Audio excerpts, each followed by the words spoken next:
Let's first sit just silently for a while. At this point of the retreat, there usually is a need to do much.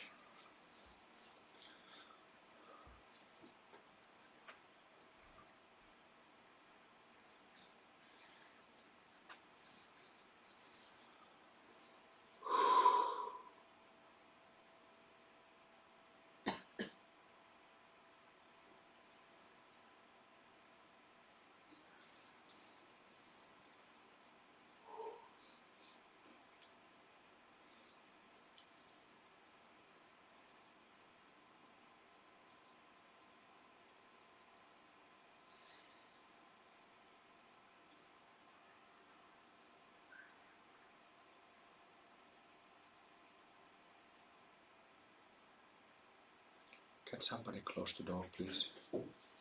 Draft.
Remember the love.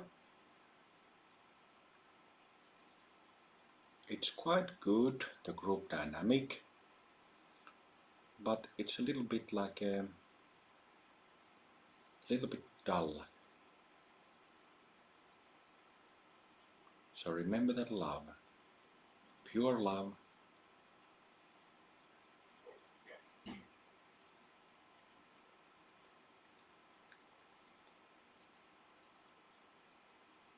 You can just return that experience of pure love, or if it is easier, you can think about the object. Do you say that object of love? Yeah. To bring it back. And then you just forget about the object and just feel the love and let it spread around the body.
So that capacity to love, be in love, to have love, comes from our basic nature.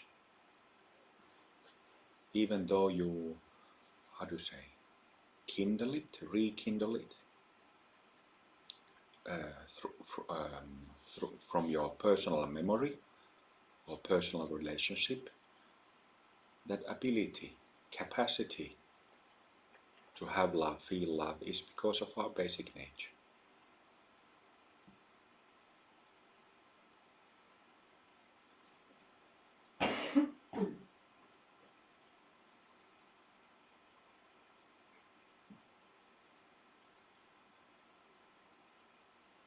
You probably have noticed by now that there can be little of it, little more of it,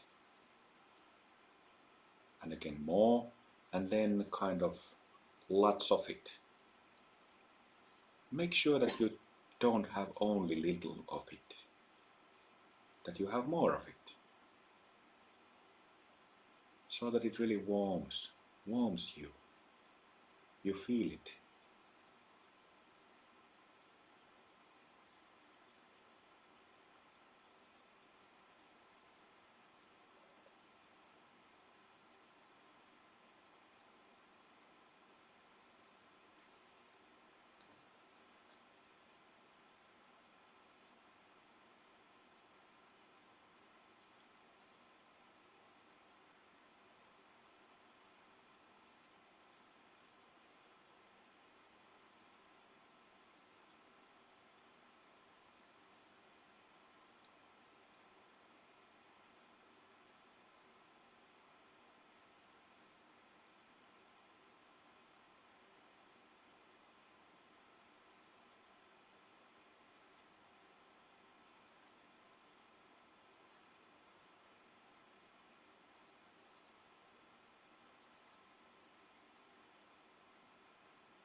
with that love, you can contemplate, think about your own basic nature.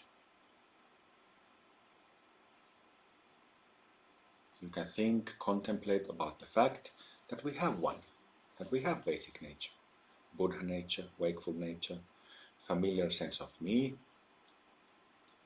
that when compared to delusion and pain and hurt is a relief, is medicine,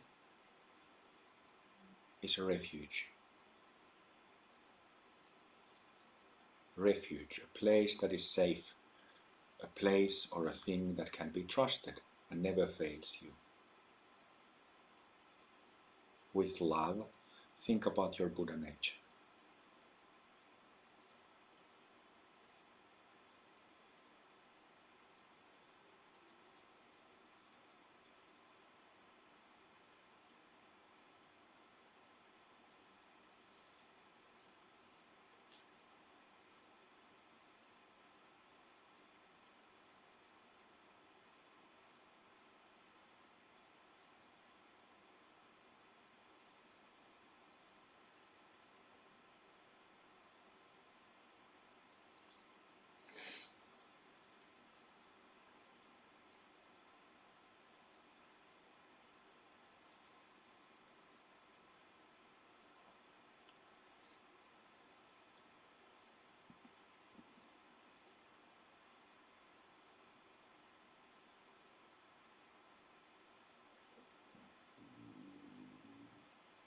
Then, in the same way with love, let's think, let's contemplate Dharma.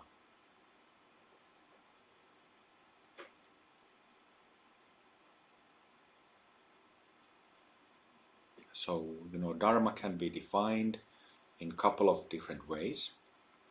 It can be defined as the reality how phenomena, do you say that? Phenomena exist?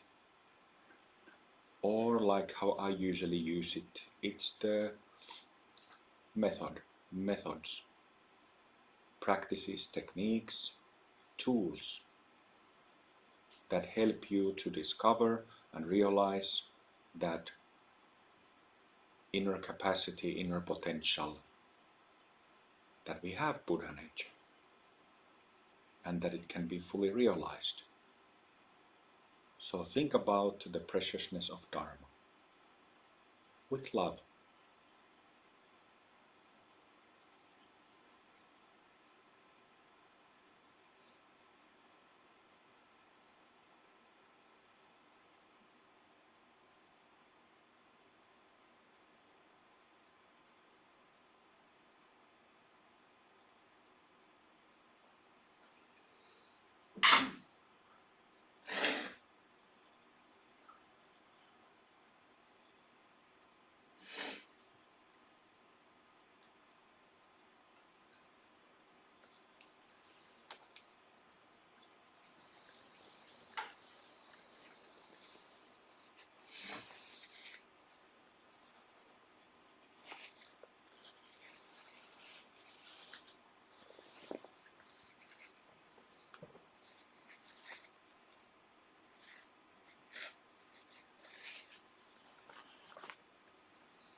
And as you know, Dharma, it's a vast kokonaisuus, vast whole. So Dharma as methods contains a lot.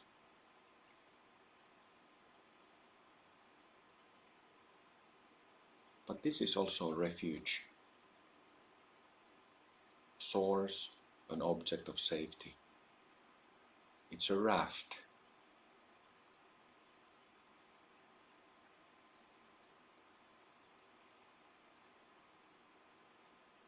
And that is immensely precious.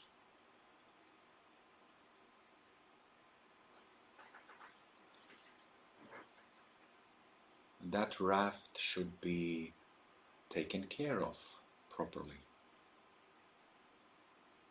I could say protected,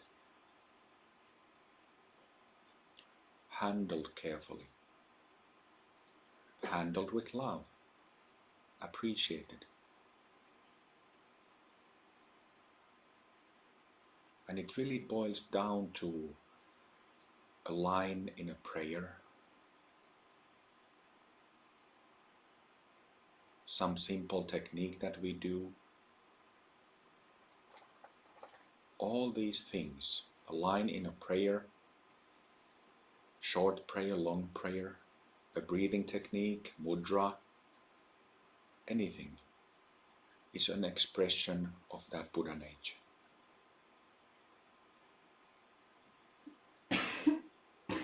It's a key to unlocking Buddha nature, to get to recognize it.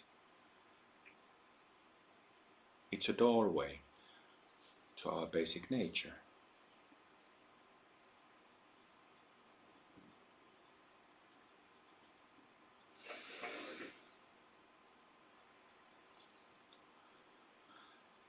And then, with love, think about the Sangha.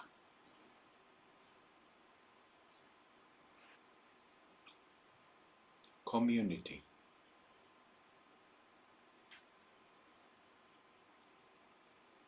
How precious is Sangha?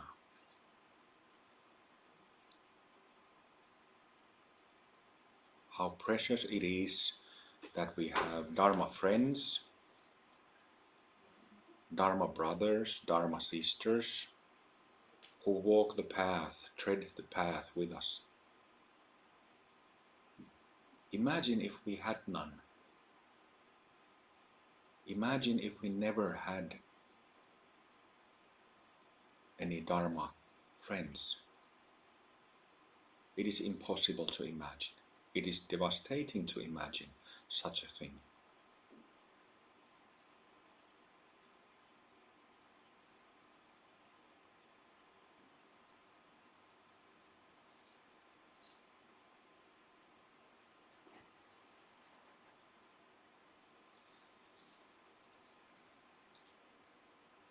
In all Sanghas, some people join Sanghas, some people leave Sanghas. But just like in all relationships and friendships, you grow into friendships, you grow into Dharma friendship. So not only, we have amongst us people here, we have new friends, we have friends and friends who we have friendship with, who we have connection with, who we stay in touch with, who we know, who we can talk with and talk to.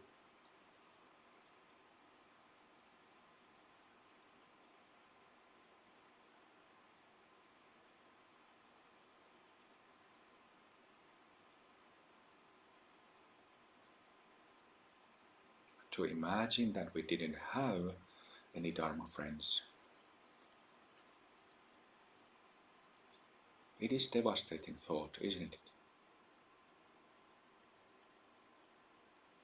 That would be awful.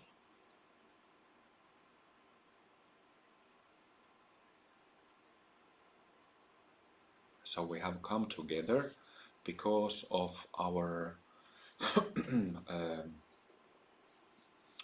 this having the common factor of Dharma, and in this case in the form of tantric yoga in our lives, as a way to become who we are and who we can be. So that is the first and foremost factor that is common to everybody in this room and everybody in our Sangha and all Dharma practitioners.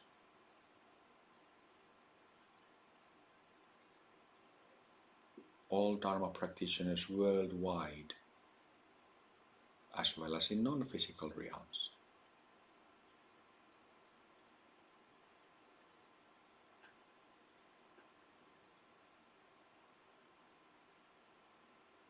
That is immensely precious. Think about the Sangha with love.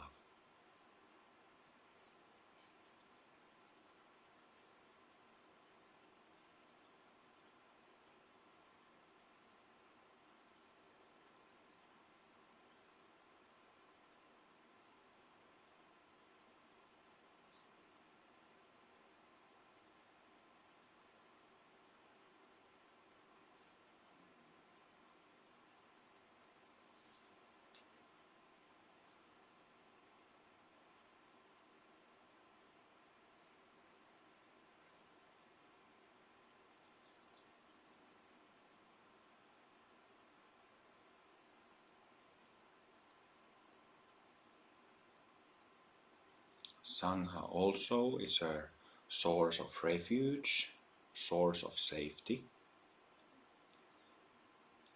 And this is also something that we can think about in the light of ethics.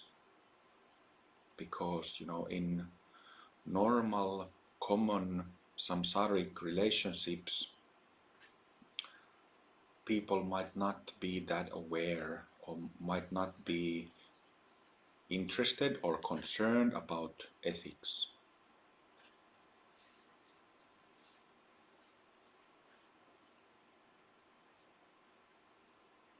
About being honest, about being sincere, about being true friends to one another.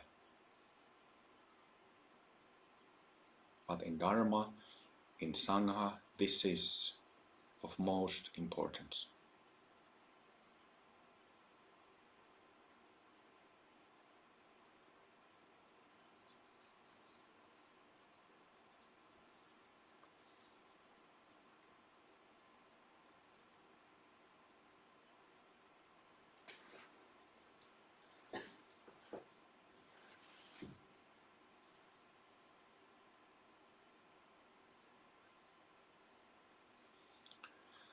Then we have contemplated a little bit the three basic jewels, Buddha, Dharma, Sangha.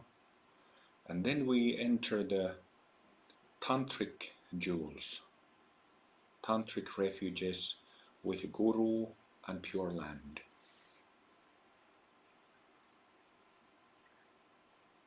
So think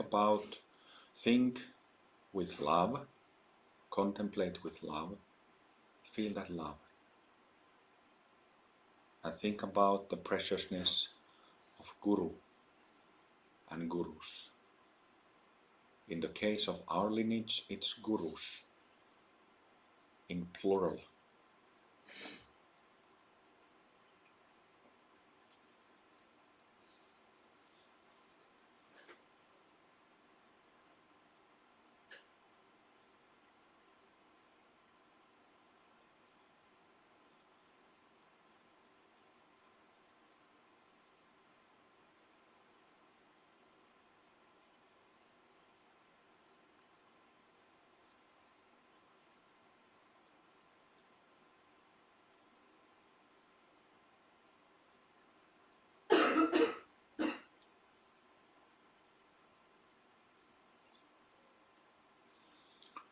We can think about the Guru principle first broadly as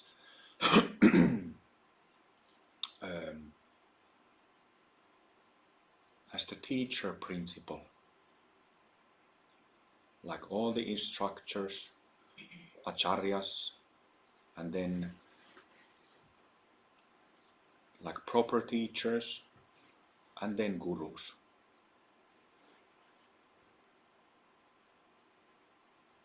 And I don't mean acharyas only in Amrita Mandala Sangha, but any teacher or instructor or spiritual guide, something like that we have ever received teachings from, that have benefited us, that have helped us.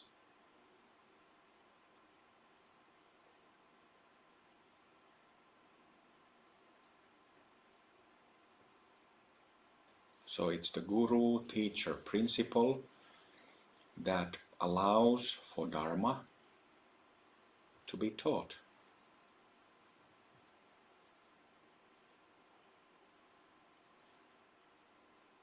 Allows for the practices, methods to be taught.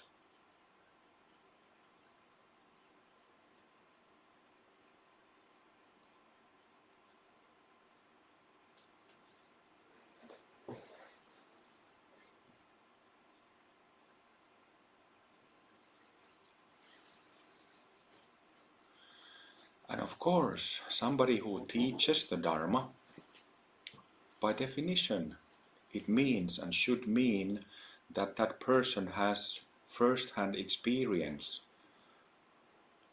some degree of insight, some degree of realization about the teachings or Dharma that she or he teaches to others. It should always be experience-based.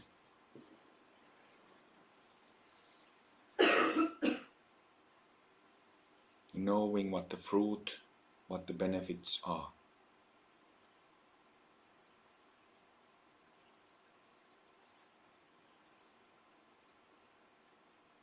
So in the world there are many teachers, many instructor, guide level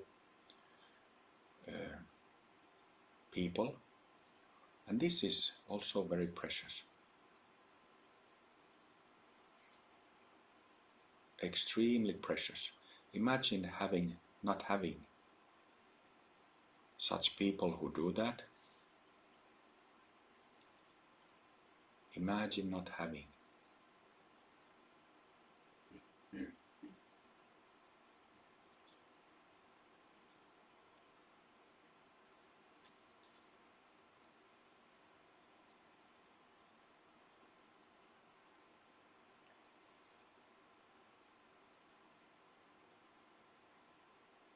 The way I see it in our Sangha and our method, instructors, acharyas are people who have, doesn't have to be like a years and years of practice background, but an acharya needs to have like a overall understanding about the method, about the Dharma, and about her or his own basic nature, about the whole tantric system. But just like solid understanding of the basics, to know enough and to have experience enough to pass, to teach others, to teach practices to others.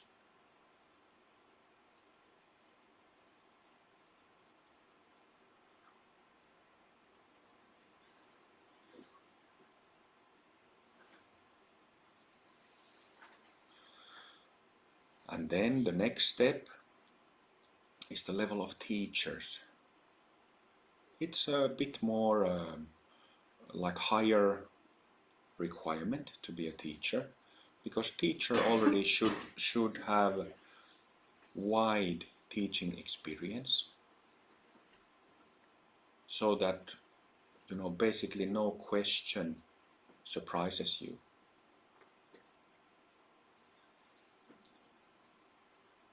That you have such a strong experience from your own practice as well as from teaching, that you can address pretty much any question that is related to Dharma.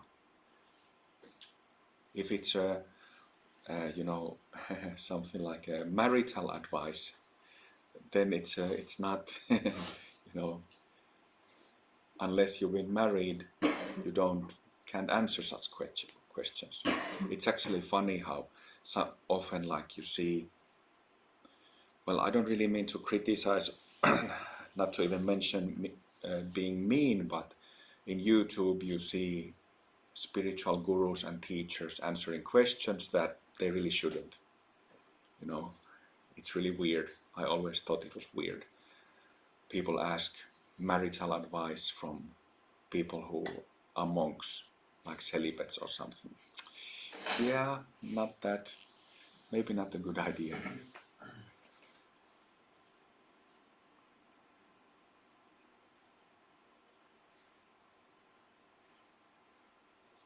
So teachers are people who are strong in their experience. I'm remembering with deep affection my shiatsu master, John Lewis, who I've had the pleasure to know for 20 years now. And I remember, studying with him for a year or over a year before I went to Japan. And there I studied some more shiatsu, and then I met some martial artists and Zen Buddhist masters. And I, already during the first couple of weeks when I went there, and it just occurred to me that when I saw the level of understanding the Japanese teachers and masters of their respective traditions had, I realized that, okay, John is really like a bulletproof teacher. Bulletproof. Really solid, really knows his toolbox, uses it like a virtuoso. And I think that now, during the 20 years I've known him, he has really developed into a shiatsu master, and that's why I called him a master.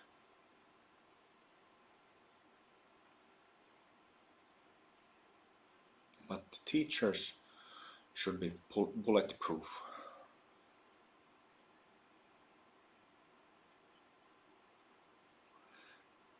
And then finally, gurus.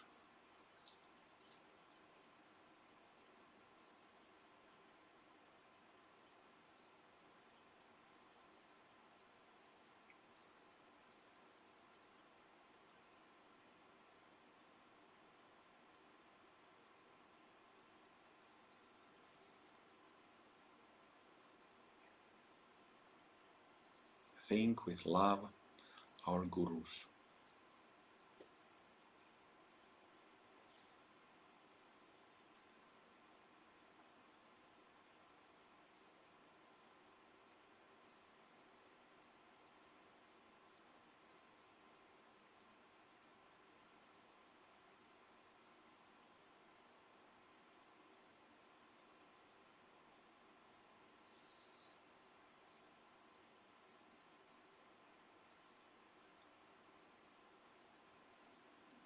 In tantric yoga, like we practice it, what you start learning as a teacher is that, you start learning, in acharya level, instructor level, you give instructions, and little by little as you teach, one weekend, one retreat after the other, you start learning the subtleties, what happens in the group dynamic.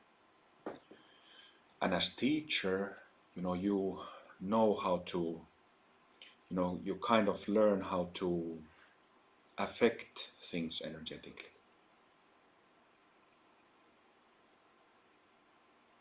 When a teacher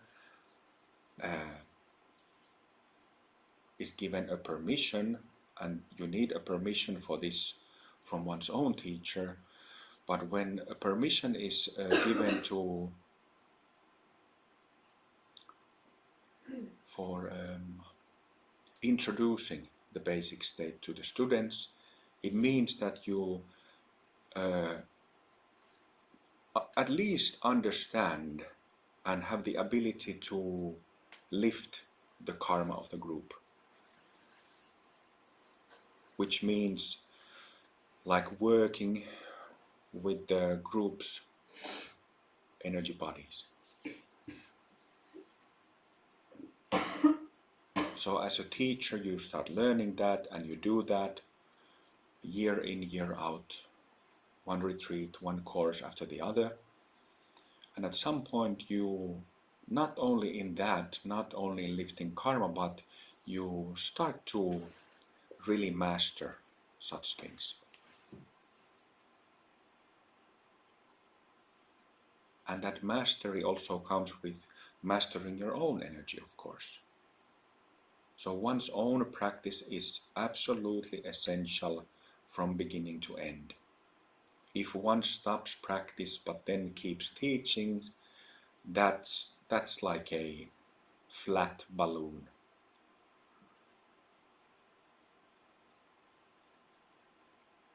And there are unfortunately many who do that, try to do it that way. But if you're still affected by samsara, this will bite the teacher in the butt, and such a teacher who doesn't practice might hurt one's students.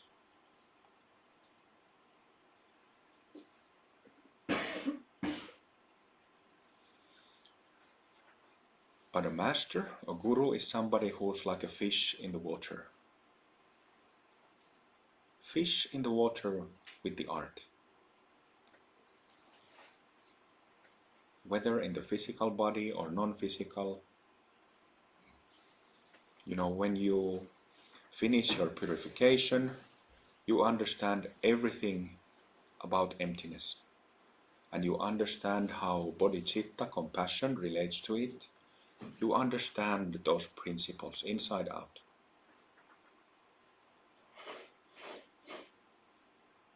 Then, of course, throughout ages there has been gurus who have reached light body. And we have the immense pleasure to work with such gurus. We have many of such masters, Mahasiddhas in Mahasiddha family, but also in Guru Rinpoche, Yeshe Tsogyal, Babaji, Mataji.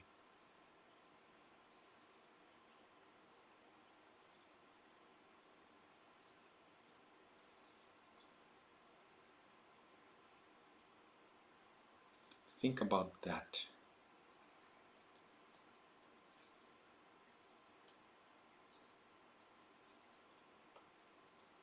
Think about how rare that is.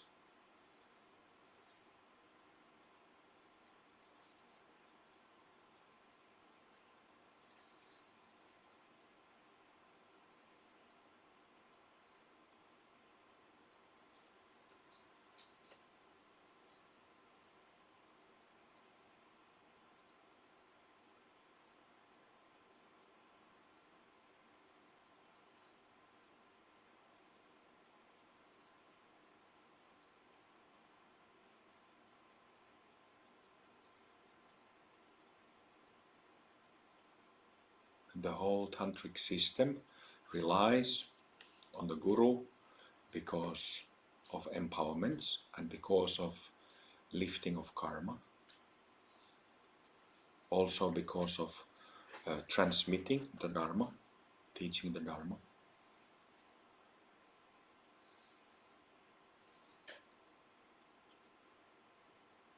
So what is specific and special to Tantra is that there are these energetics involved. In Mahayana schools, such as Zen Buddhism, there is no guru principle, no empowerments, no mantras, no such transmissions.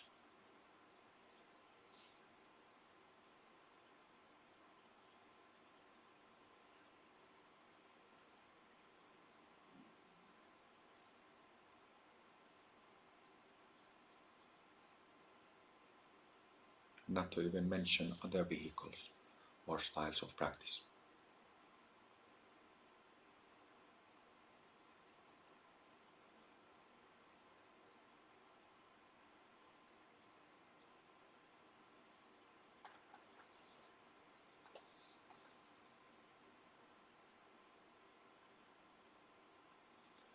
So Guru in Tantra is the first and foremost refuge, source of safety, source of refuge.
So we can think about, contemplate how our present realization would look like without the empowerment or empowerments we have received, without the mantras, without transmissions, without the lifting of karma, without pointing out instructions.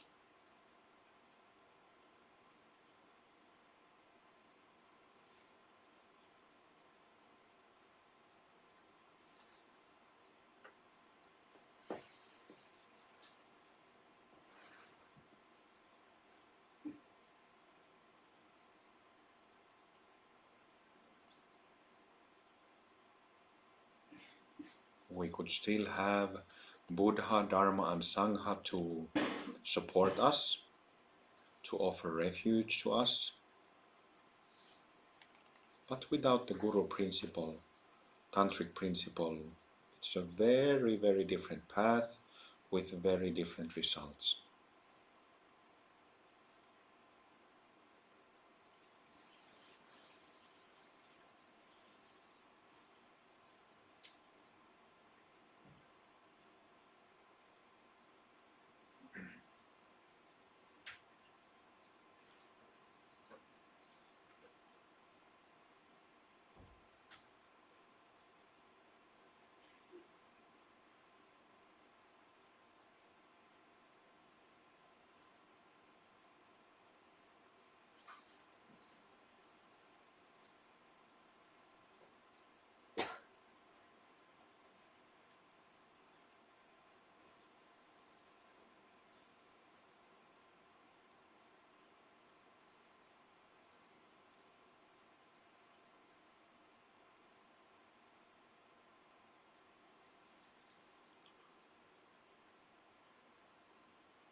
And then the fifth of our refuges is taking refuge in Guru's pure land. So this is like an extra source of refuge we have in Amrita Mandala, and it particularly refers to Guru Rinpoche's pure land that is called Zangdok Palri in Tibetan, or that can be just called Pemako. Guru Rinpoche's pure land, Pemako, Zangdok Palri. Zangdok Palri means copper-colored mountain in English.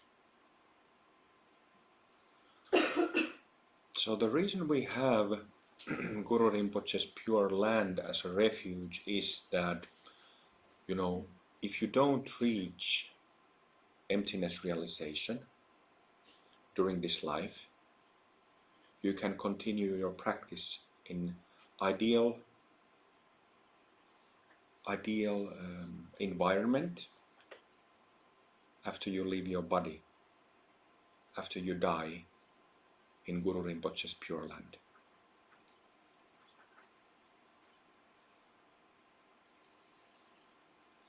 I personally know, over the years I've had a bunch of Dharma friends pass away, and also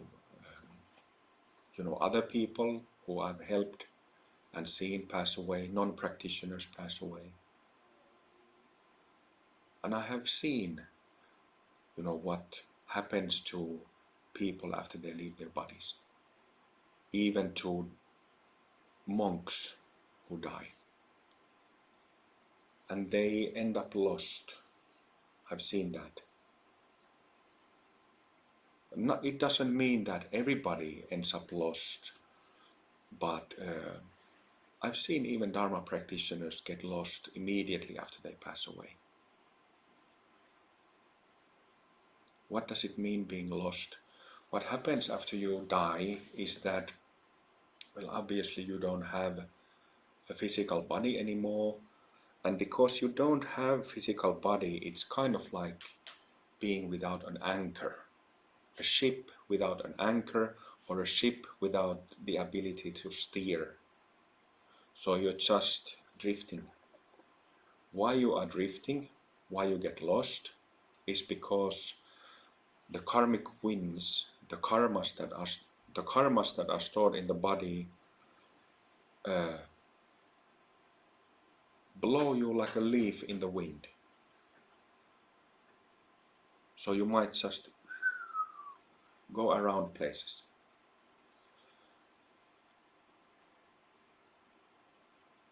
And you might be aware of it, or not aware of it, or half aware of it. When you're not aware of it fully, it means that there are some emotional reactions affecting the situation. So you can kind of think it as a roller coaster that is really scary, and you're confused about what it is, and then you have emotional reactions because it's so scary and confusing, and that's how bad it can be. Or you might be like a good friend of mine, a Zen monk who passed away 5-6 years ago. He was kind of like in a comatose state, like floating in a comatose state. Even though he was supposed to have practiced, and he really was a dedicated practitioner, but he was supposed to have practiced the recognition of the basic state for all the 45 years he was a monk. You could see the result of his practice in him being comatose, like a cucumber in a pickle jar, after he passed away.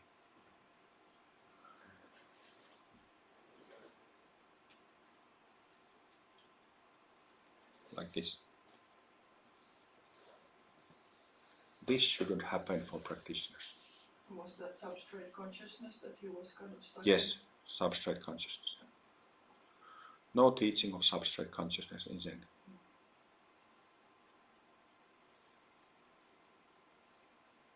So, Guru Rinpoche's Pure Land. There are many Pure Lands, or you can kind of say like Pure Lands are like safe havens, like ashrams, like practice centers in non-physical realms.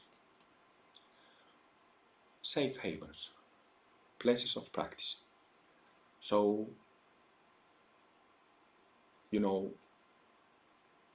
I should add that, I've also seen like common people who have had some love and devotion to, for example, Jesus Christ or Krishna or God, who didn't end up lost and confused. So these things matter a lot, define a lot what happens after we die. But when it comes to Amrita Mandala and Guru Rinpoche's Pure Land, that option is there. It is offered to us by Guru Rinpoche that, if you haven't finished your practice by the time when you die, you can go and finish it in Guru Rinpoche's Pure Land. And Guru Rinpoche's Pure Land, out of all Pure Lands, you can Google Buddhist Pure Lands if you don't know the many different Pure Lands there are, Pure Lands of different Buddhas and different Siddhas. But Guru Rinpoche's Pure Land, out of all of them, is kind of like a professional training camp. So it is not easy to access that Pure Land. But like I always say during refuge ceremonies, that if you take refuge and if you do committed, devoted practice your life, he will grant you access to his Pure Land. And this happens. We had one Sangha member pass away, really devoted, really committed this summer, and many Sangha members, or a number of Sangha members, could perceive her being taken to Guru Rinpoche's Pure Land. She's there now. enjoying the place.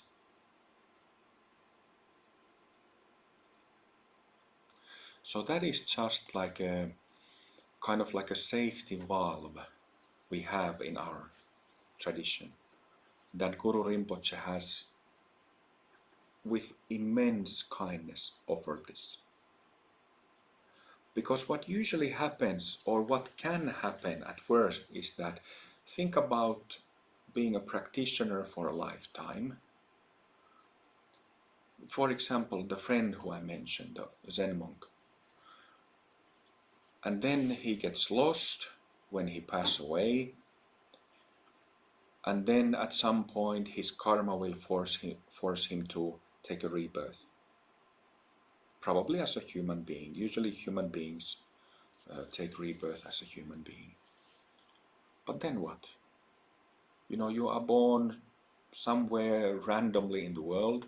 Well, not randomly, your karma decides for you where you are born. So you might be born in a poor country, in a poor family, in a trauma-stricken family,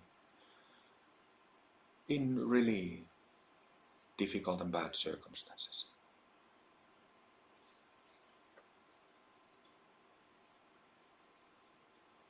Or if you're lucky, you might born to a situation where at some point you can come across a Dharma method. But all those years before that, like before finding like a lower vehicle practice or something like this, those years in between, you're pulling your hair out. You're getting traumatized. All those karmas from past lives are becoming active. So this is exactly the reason why,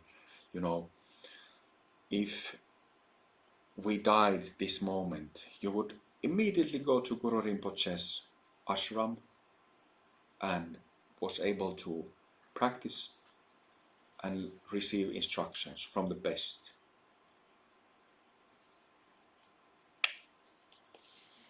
You have to have these things sorted out with time. Okay. So, I've spoken about the 5 jewels, 5 refuges. Think about all of them. How do you feel about them? How do you feel about the Buddha, Dharma, Sangha, Guru, and Pure Land?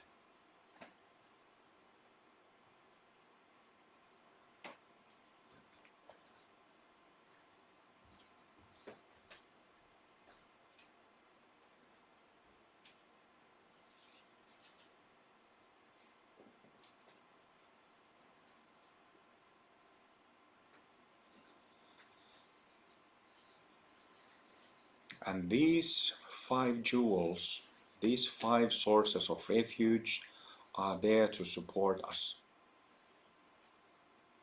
to help us become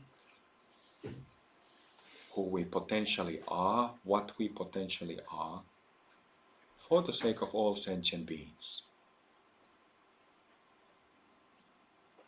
For the sake of all sentient beings. All these 5 jewels for the sake of all sentient beings. For helping others.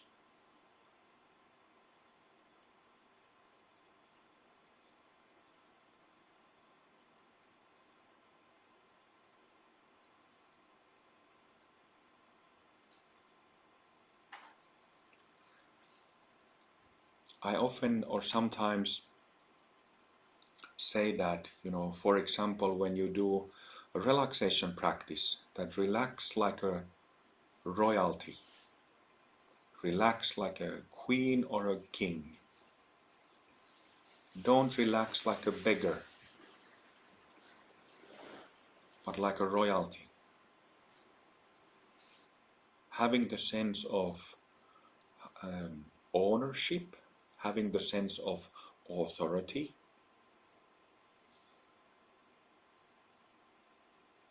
being in charge, having control.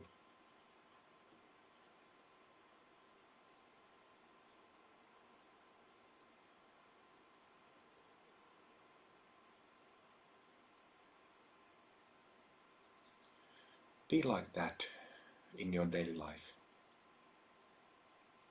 It doesn't mean like being in control, like being an asshole and controlling others or demanding others. Not like that. That's mental illness right there. But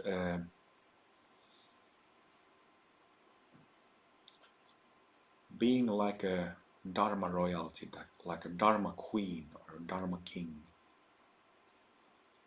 you light yourself up. You become the light. In your daily life, you become the light for others.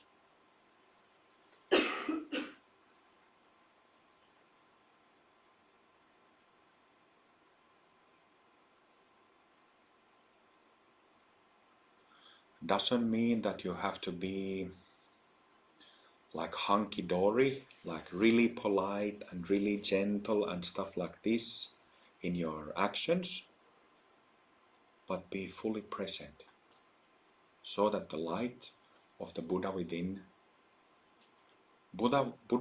becomes embodied Buddha.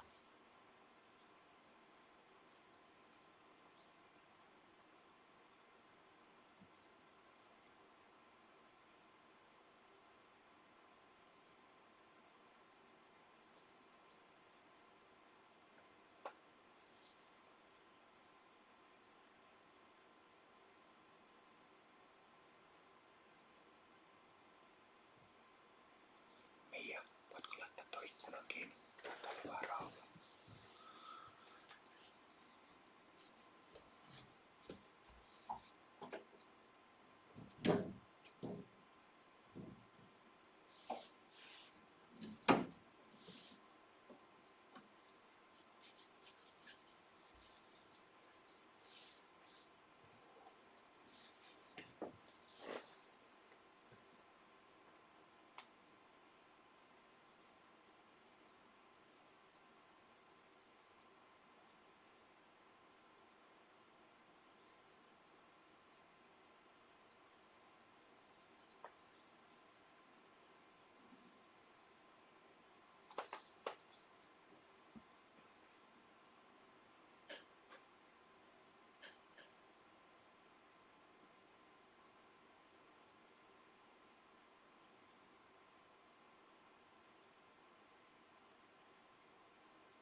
This is our last practice session with everybody present.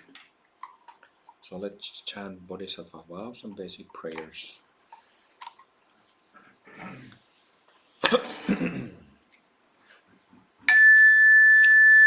I vow to... Wait.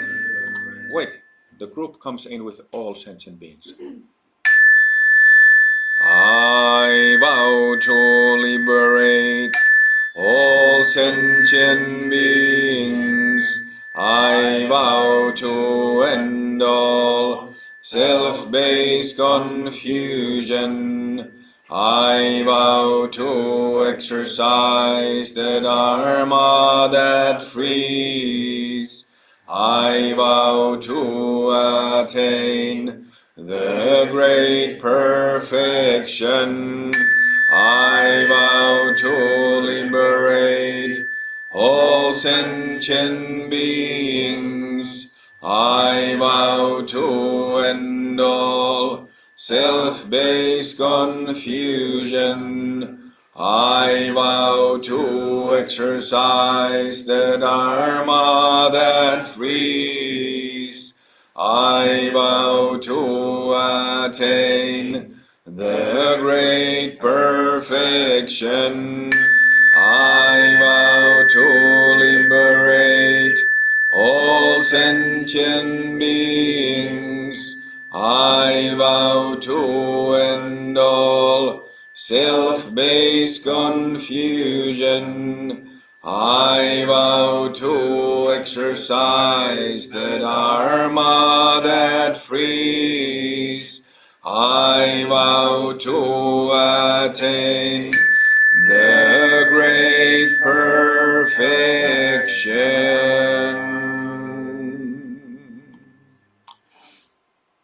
Chant properly, more volume, more punch.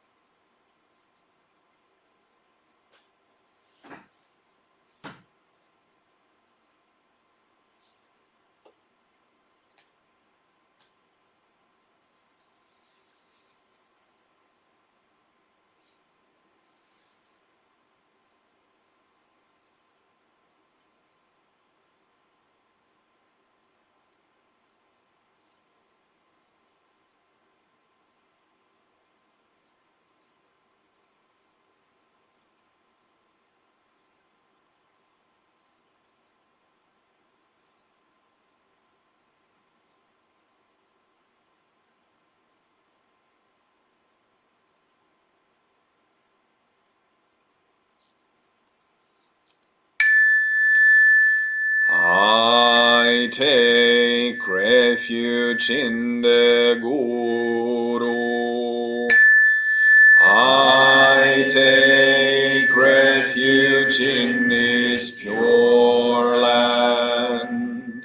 I take refuge in the Buddha. I take refuge in the Dharma. I take refuge in the Sangha. I take refuge in the Guru. I take refuge in his pure land.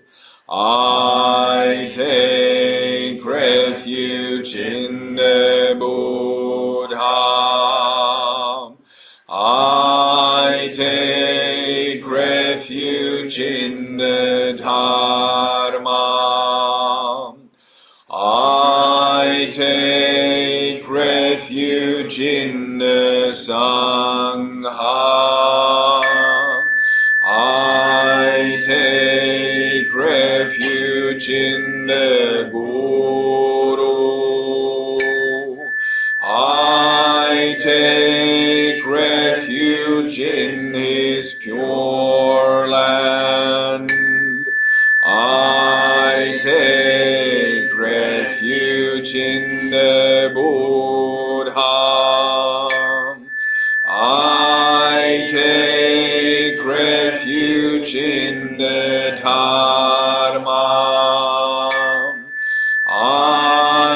take refuge in the Sangha.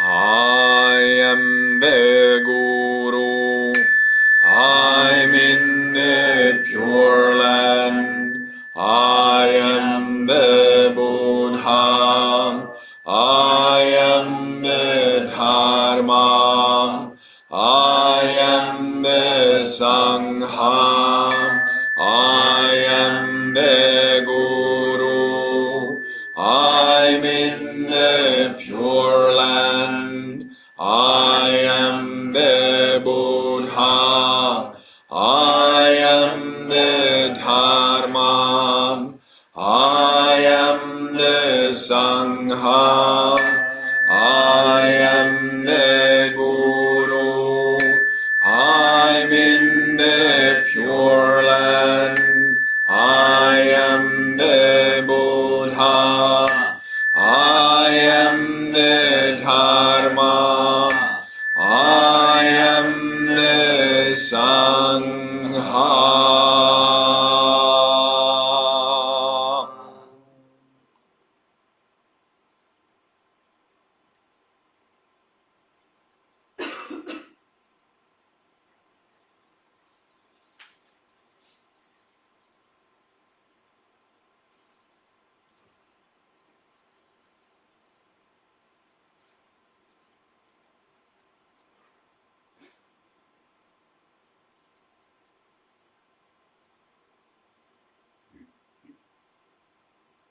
beings are free.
May all beings receive my accumulated merit. I dedicate the merit to the refuge and to all sentient beings.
We join hands.